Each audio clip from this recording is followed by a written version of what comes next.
You know, Russ, I'm sorry I didn't get you any vodka back there. That's okay. Well, you could pick up some on the way back.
You can put that to good use.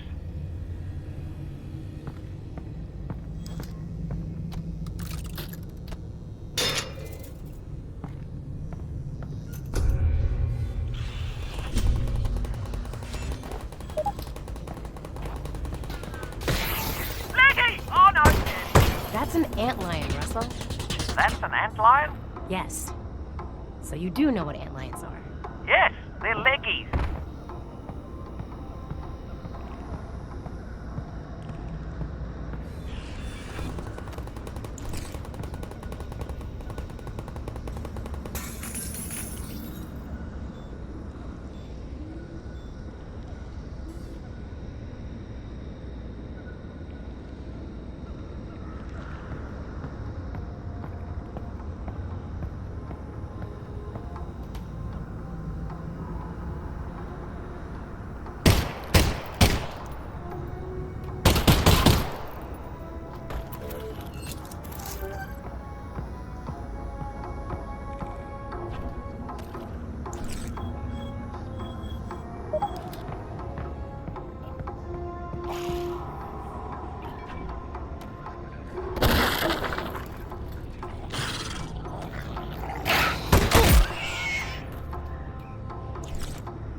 In some of our early experiments bringing Half-Life 2 enemies to VR, we found that antlions in particular showed promise and were interesting to fight, but tended to quickly overwhelm playtesters.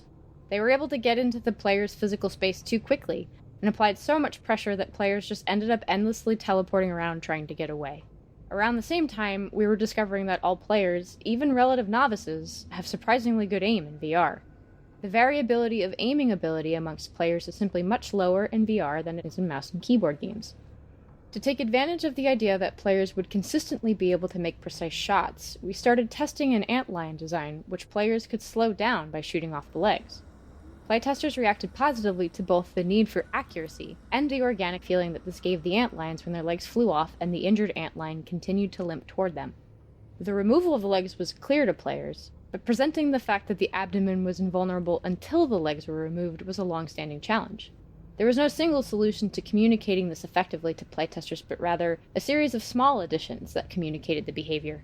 For example, we made the abdomen dull and black when invulnerable, and changed it to match the bright orange legs as it became vulnerable. Shooting armored parts of the antlion would generate sparks and hard ricochet sounds, while shooting the vulnerable body parts resulted in orange blood spurts and soft impact sounds. We also designed the death animations to emphasize the abdomen exploding, and ensured that an exploded abdomen chunk was left behind after the antlion was dead.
Hey, any news on the datapod?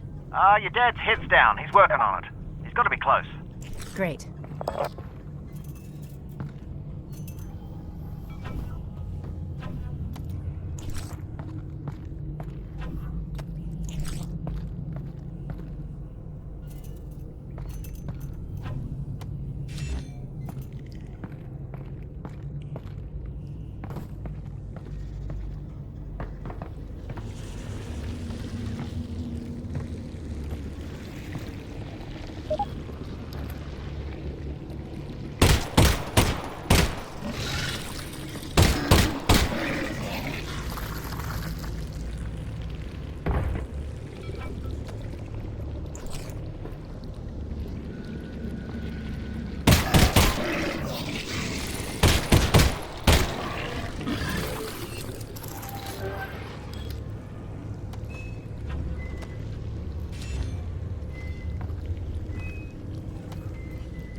All of the foliage in the game animates in response to player touch and environmental wind conditions.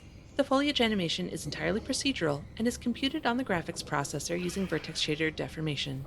A voxel field that travels with the player's body is used to track the location of the player's hands in space.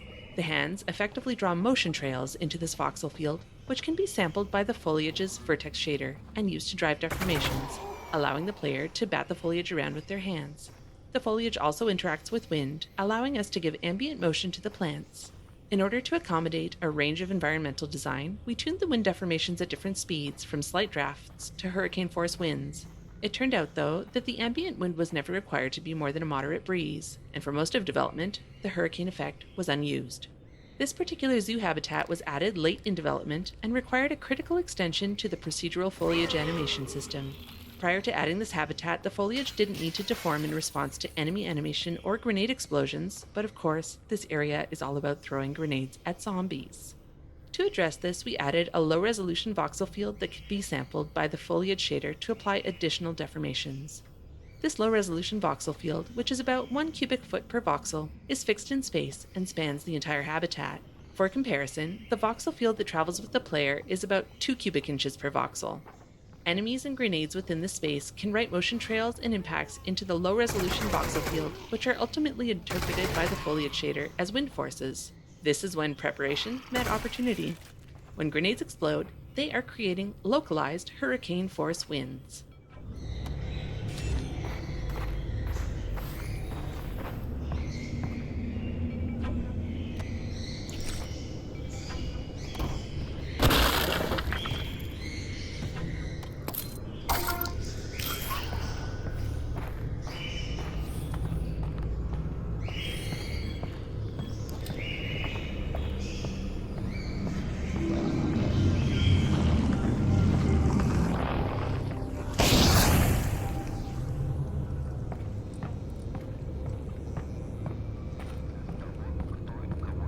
I got something. What is it? Yeah.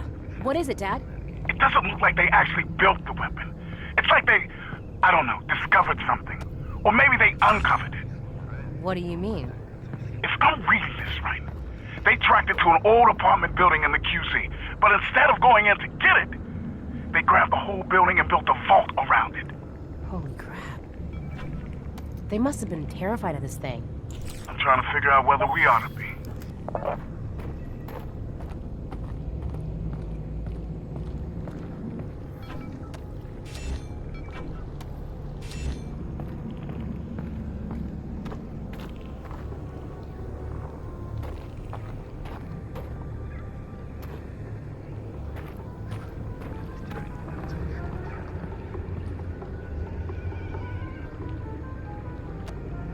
There were very few existing antlion sounds to work with coming into Half-Life Alyx, so unlike most of the familiar Half-Life creatures, which often had legacy sounds layered in, nearly all of the sounds for the antlions were completely new material.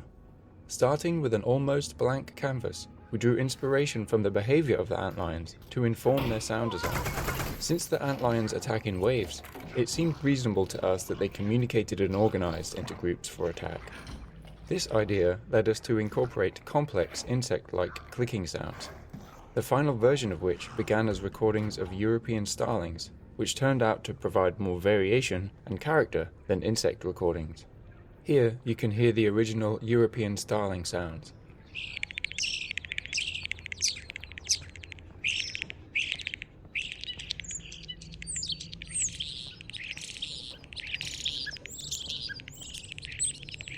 We took those recordings and layered them with designed elements to create the antlion sounds used in the game.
In traditional games, analog controls like levers, dials, and crank wheels usually play simple animations in response to a player's mouse click or key press. In VR, however, players with tracked hand controllers expect to be able to control analog interfaces by grabbing and moving them directly. To support this, we developed a new system that we call Anim Interactables. The opening mechanism of this health station is a good example of an Anim Interactable. To your left and right, you can see some more examples, such as a large railroad switch, the Vortigaunt's fire alarm doorbell, a crank wheel, a rolling cabinet door, and both the antenna and tuning dial on the radio. Anim Interactables like these allow us to give the player control of analog interfaces while constraining their input to an authored range of motion. The system uses the position and orientation of the player's hand to drive the animation of a model which defines the analog interface. As the player moves their tracked controller, the Anim Interactable continuously performs a search to determine if playing the animation forward or backward will place the interaction point closer to the tracked controller's position in space. This allows the player to drag the animation forward, backward, or hold it stationary. The result is an intuitive correspondence between the player's body and the virtual interface. Furthermore, these interactive animations don't necessarily have to make physical sense. Artists simply animate the range of motion they want the player to be able to control. These Anim Interactables have their debug visualizations turned on, so you can see the authored range of motion, including the nonlinear paths used on the railroad switch, the health station, and the crank wheel. Anim Interactables allowed us to make all kinds of objects in the world interactive, from mundane man-made devices to intricate combined mechanisms, without the need to run complex physical simulations. Feel free to play around with the Anim Interactables in this area before moving on.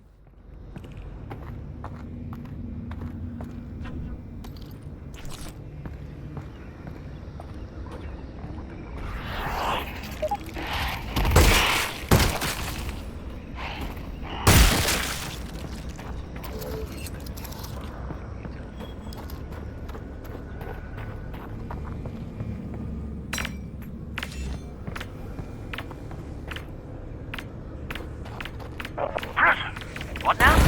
Dad, what? It's not a vault. It's a prison. They didn't build it to keep us out. They're trying to keep something in. Keep what in? I don't know. I'm not sure if this data part even knows.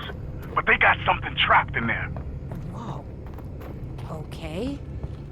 So if it's not a weapon, are we still doing this? The way I see it, whatever's in there doesn't like the Combine very much. So we got that in common. True. So, are we still doing this? Come this far, I say we keep going. And if you find out it's something we really shouldn't mess with, we'll call it off.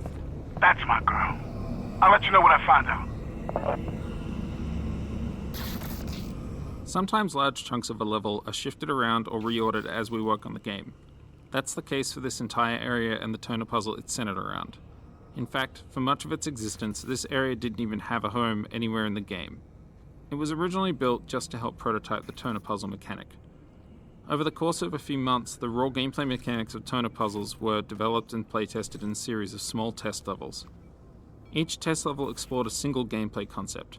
Those were things like using the toner puzzle to draw the player's eyes to something interesting, such as Zen flora and fauna, creating moments of surprise when an enemy head crab popped out of a vent, or requiring the player to thread their arm and hand in behind pipes or other tight spaces.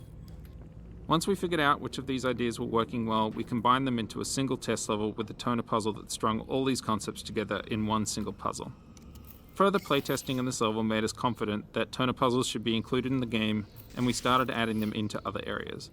But we didn't include the test level itself anywhere in the game. It wasn't until later that it became apparent that the zoo was in need of a pace break. We pay careful attention to player fatigue when we playtest, and look for cases where a puzzle or some exploration and resource gathering can be used to give the player a break from combat.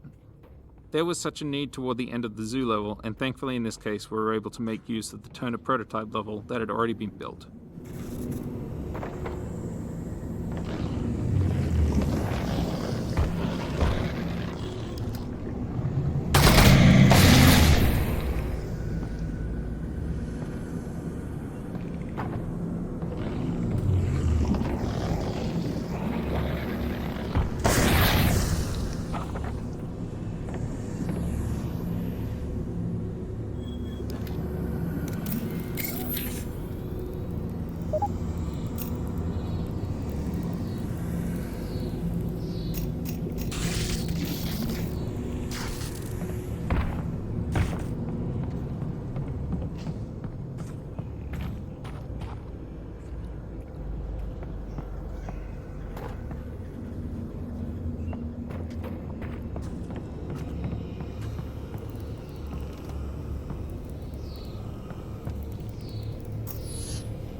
When we decided to resurrect our toner prototype level for use as a pacing break in the zoo, we had the opportunity to make some improvements and integrate elements that hadn't existed when we had first experimented with the toner mechanic. For example, the newly developed explosive Zen bloaters were added at various points along the puzzle to surprise players and remind them that they need to keep an eye out for these hazards. Also, in the intervening months, the toner mechanic itself had evolved from one where players merely push a ball of energy along a path to one which included branching paths and rotating junctions. This junction here in the breaker box is the linchpin of the whole puzzle, as the player must interact with it 3 times.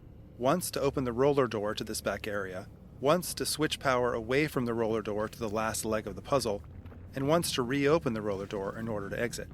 Because this toner puzzle covers such a large physical area, including some zombie combat in the middle, players frequently lost track of the correspondence between the state of this junction and the roller door.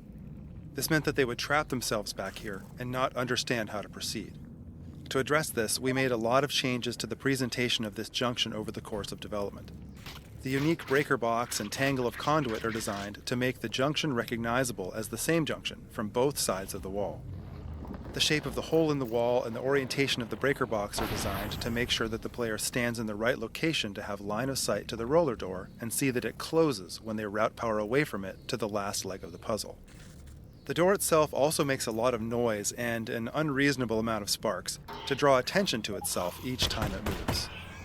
This particular puzzle twist was in danger of being cut for a long time, but with this series of refinements, enough playtesters understood its behavior that we were comfortable with shipping it in the final game.